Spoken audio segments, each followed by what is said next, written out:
What if you opened your mother's diary after her death and found words that turned your family into strangers, rewriting everything you thought you knew? Welcome to Shocking Stories, where we uncover the chilling truths hidden in the pages you were never meant to read. Today, we're diving into a tale about a woman in St. Louis whose late mother's diary revealed a conspiracy that threatened to destroy her family. Ever think a parent's secrets could unravel your life? Buckle up, because this story will make you question your own kin. Let's dive in.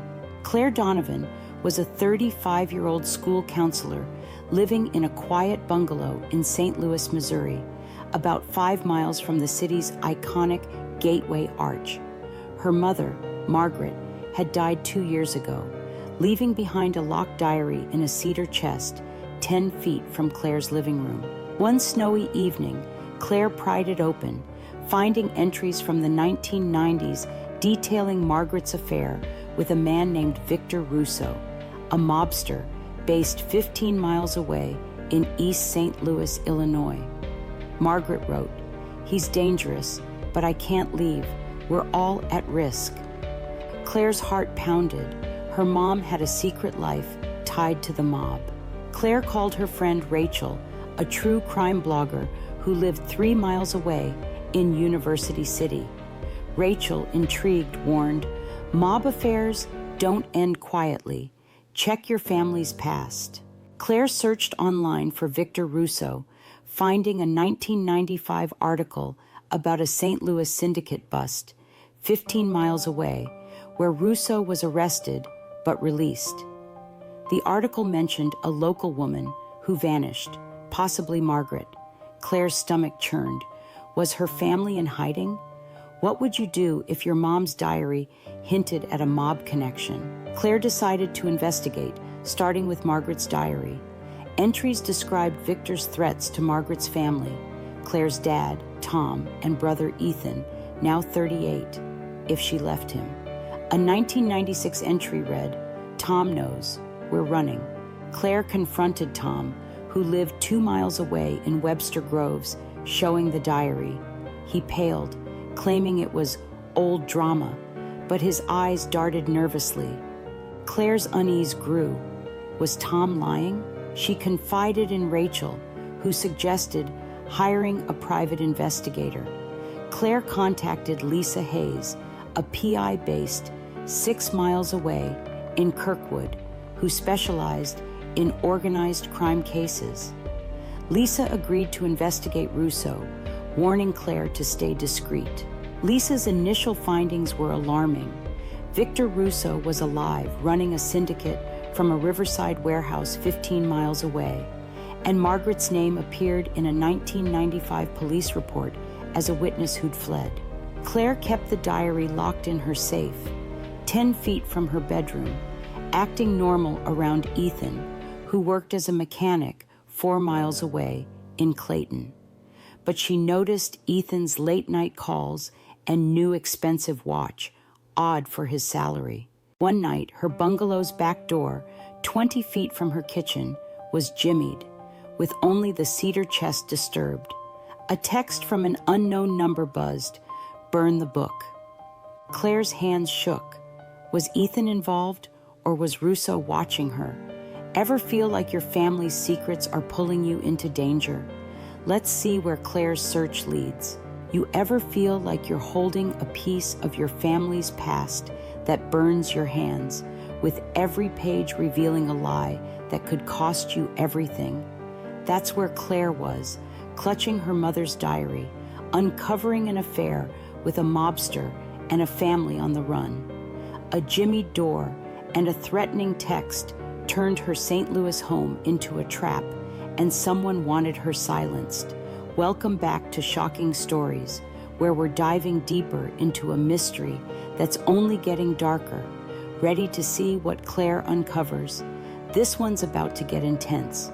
What would you do if your family was hiding from the mob? Claire's first step was to investigate Victor Russo. She and Lisa reviewed the diary, noting Margaret's fear of Russo's syndicate, which ran drugs 15 miles away in East St. Louis. Lisa pulled Russo's records, finding a 1995 conviction overturned on a technicality, with witnesses, like Margaret, disappearing. Red herring. Claire suspected Tom had betrayed Margaret to Russo, forcing their flight. She searched Margaret's entries, finding a 1997 note about Ethan's new friend in the syndicate, chilling Claire. Ethan was 10 then, too young for mob ties. Or was he? Claire tailed Ethan to a bar in East St. Louis, 15 miles away, parking 150 feet back, and saw him meet a man with a syndicate tattoo, their conversation tense. She snapped photos, but the man spotted her, his gaze cold. Lisa identified him as Carl Vega, Russo's enforcer, released from prison in 2020, living 5 miles away in Belleville. Claire planted a recorder in Ethan's garage, 20 feet from his house, catching him say, "Claire's asking questions. Russo's not happy." Claire's heart raced. Ethan was working for the mob. Red herring. She thought Ethan was coerced, protecting the family.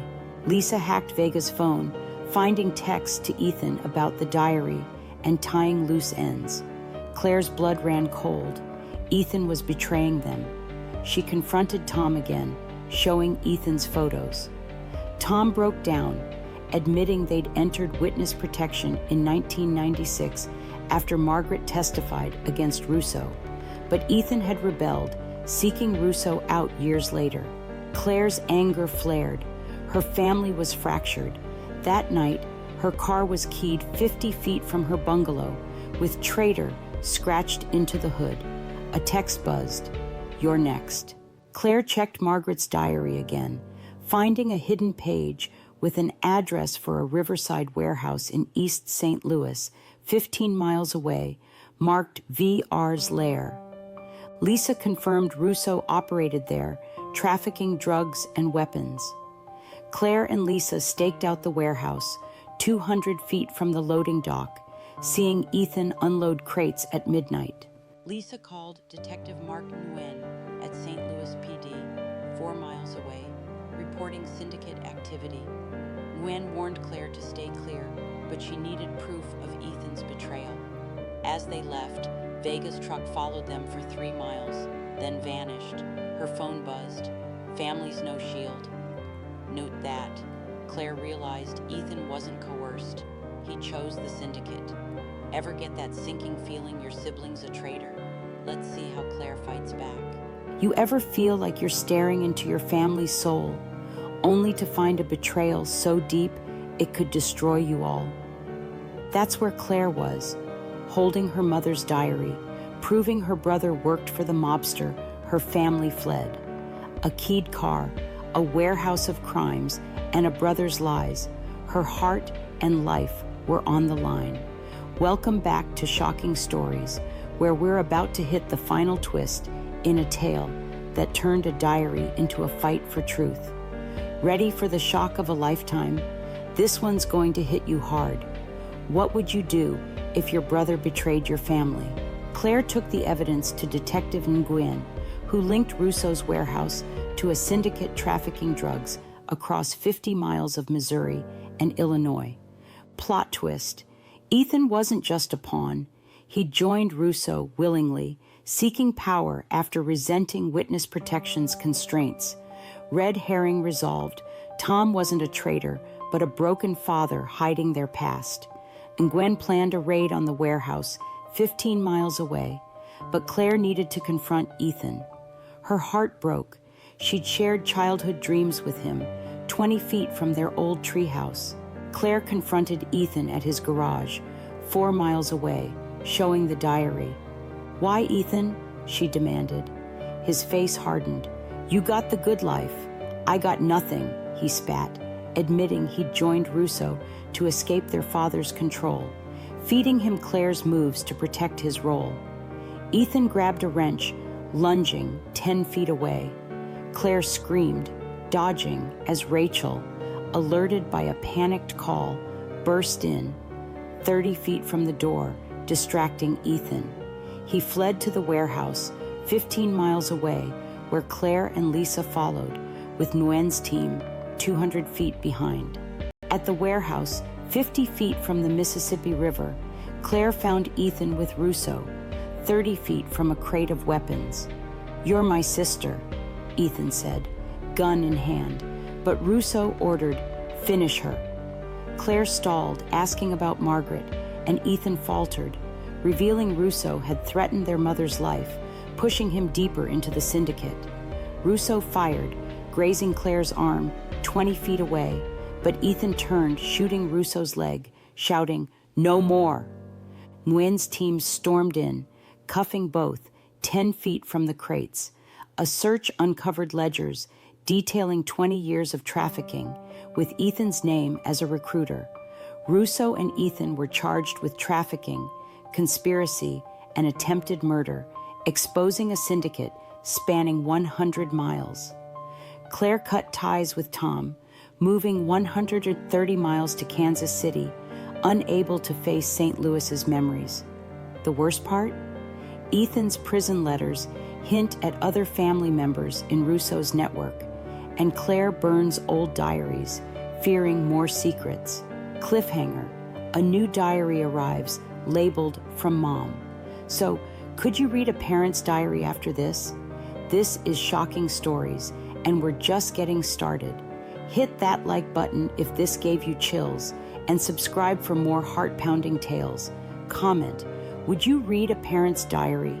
Share this video, because sometimes a mother's words expose the deadliest conspiracies.